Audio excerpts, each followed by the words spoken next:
Good day, friends. I'm Paul, and today we explore the nuances of the card suits, symbolisms, and archetypes, as well as some curiosities about the characters of these face cards on the French deck.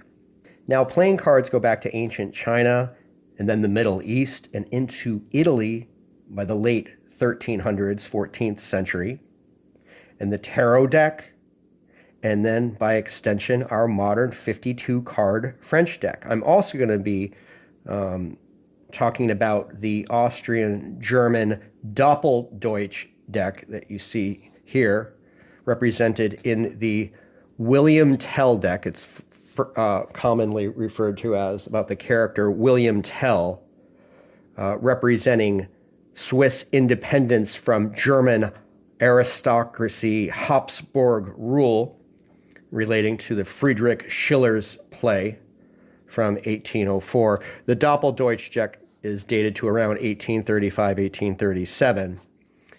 And let's talk about some of the suits first of all.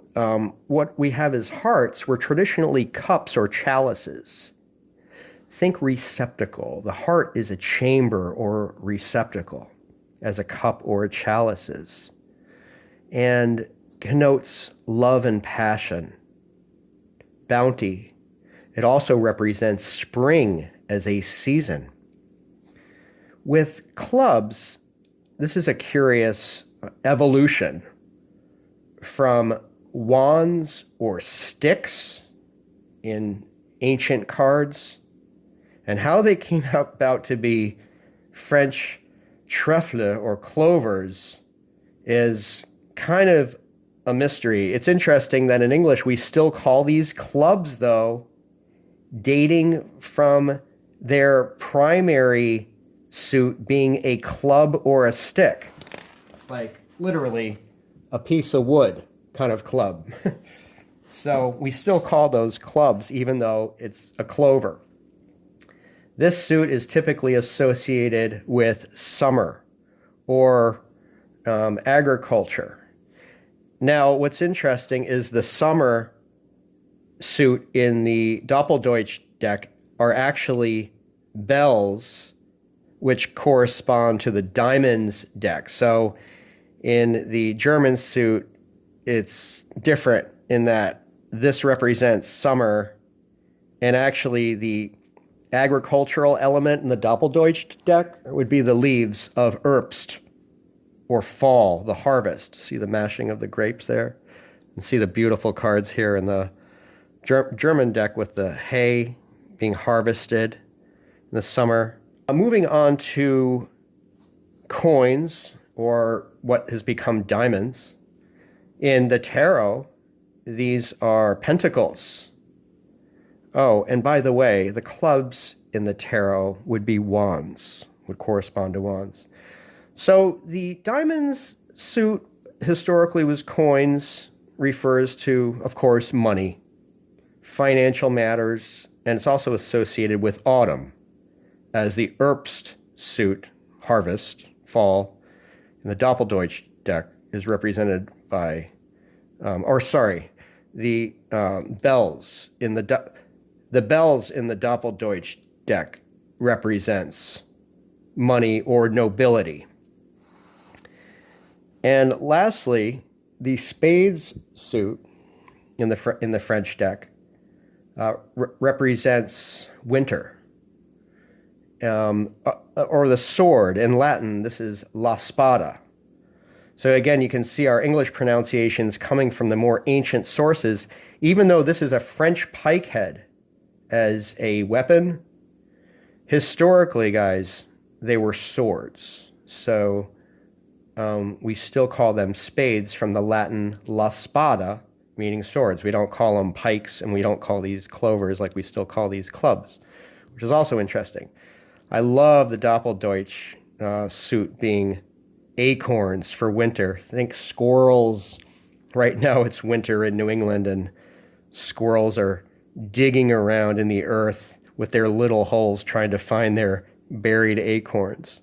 And we see an elderly woman here with a bundle of sticks on her back with her camp there in the background. And the German seasons I just find really cool as far as the suits go. Just very organic, and actually, I don't know, I kind of prefer that, really, in a way. These seasonal suits in the Doppeldeutsche deck represent aces in our French deck. You can see the aces. So I've got them side by side here. So you can see these are the aces in the Doppeldeutsche. They're high. And the aces here in the French deck. Now, ace comes from the Latin as aci, meaning 1 penny. So the ace is often a 1 value in playing card games, but it's also high. And in the German deck, this is the high card. These are worth 11 points, say in Schnapsen, for example, while the 10 card in Schnapsen comes right behind that, and the kings in Schnapsen or 66 always ride horses, which is really neat. Also, just as a little aside on the William Tell deck, all of the characters in the William Tell deck, you kind of have to get used to using it as cards because they all refer to the characters in the Friedrich Schiller play of the same name. And they're all pretty much allies of William Tell, except this guy, Hermann Gessler. He's the bad guy. He was the governor that William Tell actually assassinates, and in the end with an arrow through his heart. But he's the bad guy. Everybody else is an ally of William Tell. So you have to get used to that. And you folks in Germany and Austria already know all about all that stuff. But the German deck, historically, when they were first integrated, the ace was typically represented as a wild boar, and it was subsequently called the Sau, meaning like fat, like it had a large value as far as the playing cards. It was also referred to as a deuce or a 2. So a little bit complicated to me how the ace integrated with the German deck, and probably that complication manifests in that the German deck just does completely away with the ace, instead incorporating the seasonal cards we see here. Now, in the tarot deck, everybody's familiar with the Fool. And as in Shakespearean plays, the Fool in tarot often has much wisdom, sees things through clearer eyes, perhaps, than many around him or her who may be obfuscated with the perplexities of life. And the Fool may point out very apparent truths that others don't see. Well, that's pretty much what's remained as the Joker in our French deck. However, the Joker really doesn't have that import, and really it's pretty, in the games I play, it's pretty much an expendable card. I mean, we get a deck like this, and I actually had to go around looking for a Joker before doing this video because I just don't really use these. Then we got a dollar symbol there. It doesn't represent anything as far as the archetypal meaning that was originally ascribed to the card, which I find unfortunate. I think there could be a place for that in our playing card system, but such as it is, it's still included in the deck as a remnant from the 15th century tarot. I'd also like to point out on the ace card, you see the bicycle stamp there of the company? It's only on that ace of spades.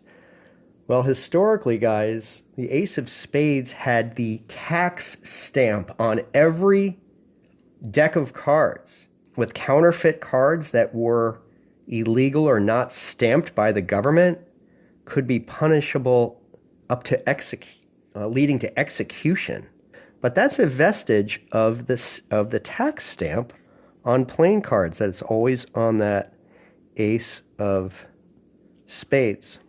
Now let's explore the characters attributed to the face cards on the French deck, which dates from around 1500, when our modern French deck really came into focus.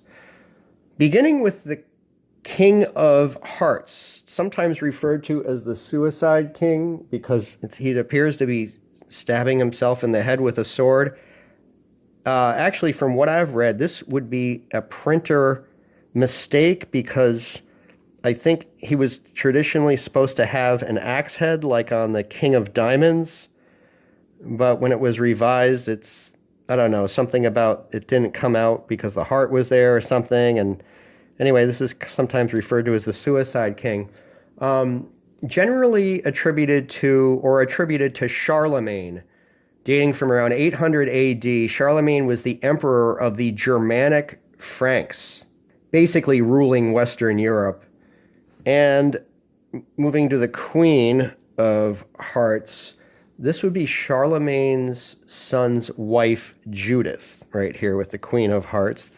The Jack of Hearts corresponds to La Hire or Etienne de Vignaux from around 1400, the 100 Years' War of France against England. Now, Etienne de Vignaux was a French soldier who actually was an ally with Joan of Arc. They actually went into battle together, so that's an interesting piece of history. You'll notice all these historical figures are before 1500 when these cards really came into the mainstream. The King of Clubs is Alexander the Great, or Alexander the Third of Greece. Around 330 BC was his reign. Alexander the Great's reign extended into North Africa, Egypt, all the way to India. He was tutored by Aristotle. The Queen of Clubs represents Argine, A-R-G-I-N-E, which is an anagram of Regina, which is Latin for queen. An anagram being letters that you can rearrange to make a new word. So not really referring to any historical figure, but just a play on words, Argine. This is Sir Lancelot, a knight of the Round Table, the Jack of Clubs, a knight from around 500 AD, King Arthur's court, the legend of King Arthur. Moving on to the King of Diamonds, we have Charles I, or alternately, Caesar Augustus. Rachel is Jacob's wife from the Old Testament. Jack of Diamonds is Hector, who was a Trojan warrior and was killed by the Greek warrior Achilles. And historically, I was actually researching this. I wasn't aware that there is some archaeological evidence that the Trojan War did take place, and what's considered Troy would actually be in modern-day Turkey. And the date's around 1190 BC, kind of interesting. The King of Spades is David, biblical King David from 1000 BC, approximately, in the Old Testament.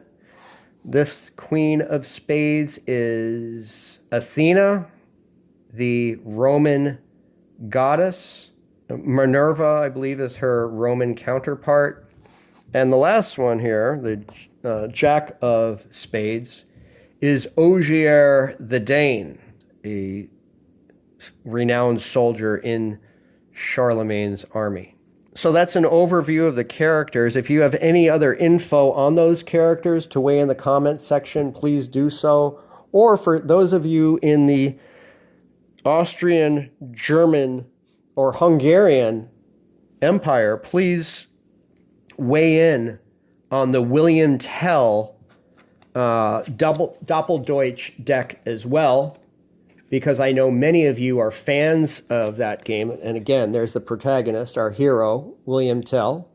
He's the Ober in the suit of acorns.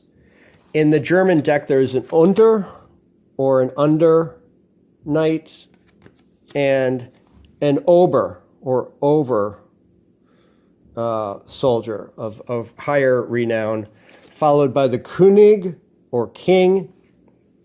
And then we've got the 10, and as mentioned, the high card being the season suit in Doppeldeutsche. All right, guys, over and out. Have a good day, and see you soon.